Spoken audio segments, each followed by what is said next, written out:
We're out here at 21 Boundary Street, Old Town Bluffton. Lili Coleman, Executive Director of Meals on Wheels, joining us today. I would love to talk a little bit, Lili, about the program and what you all do to start. Well, Meals on Wheels is 45 years old, but what we do is it's more than a knock. We knock on the door and we provide a nutritious hot meal to our clients. So we make sure that they're okay, and then we have programs for social connection to make sure they're not isolated or lonely. So we supply meals 5 days a week and then a meal for Saturday.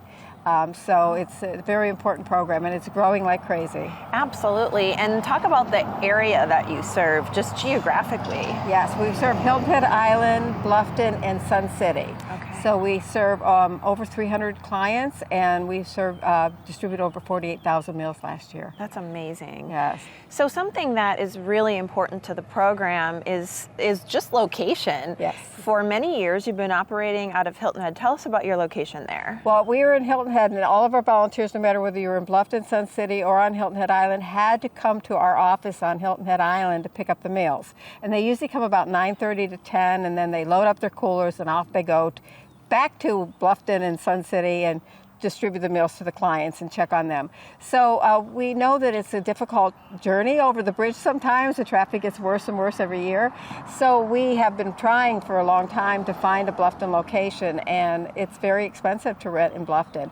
So we looked for partnerships. So on Hilton Head Islands, Hilton Head Safe Harbor was looking for a home. So we share our office with them, and that gave us funds to meet with Bluffton Community Soup Kitchen, and they opened up their arms. They embraced the idea right away, because this building here is used in the afternoons by them for after-school programs, and there's nobody in the building in the mornings when we needed it. So it was a perfect partnership. Absolutely. And we're here during an open house. Yes. Where the community has been invited to just get an idea of what's here. So how impactful that's going to be for the volunteers. We're going to head back actually and talk to Joe a little bit about that. Yes, thank you. All right, Joe is here to talk to us a little bit more about volunteers and some of the growth, co-pilot, right, as you like to call yourself. Yes. So tell us a little bit about, we were talking inside actually, about how much the need has grown. Let's just start there. Yes. When I joined Meals on Wheels in 2017, we delivered approximately 17,000 meals in Bluffton and Hilton Head Island. Wow. Fiscal year, the end of 23, that increased to 49,000 meals. That's incredible. It's just, it wouldn't be possible without our amazing crew of volunteers. Yes. We actually have over 250 volunteers that do everything from help drive to help set up our kitchen. And I'm glad you mentioned that, because when I think about Meals on Wheels volunteers, I primarily think of drivers. And we'll talk about that for just a second, because what a big impact this space must be having on those volunteers, just not having to make that trek, a little bit like what Lili was talking about. Oh, it's a huge impact. Especially when you think about the majority of our drivers actually come from Bluffton. So we have people crossing the bridge every day. We know how much fun that is.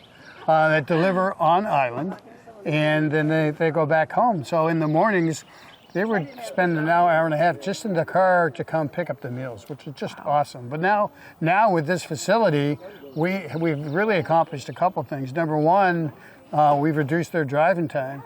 But even more important, our clients get their meals earlier, and the meals are warmer. Oh, yes. And it's a win-win for everybody. So over 200 volunteers, the driving is so important. The socialization Lili touched on is so important. Exactly. There's other jobs that they do, though, as well. Very much. We have everything from helping us out with social connections. We've got a new program where we're actually having volunteers from their own home reach out and talk to a certain list of clients that they have. Yeah. So that gives them that connection.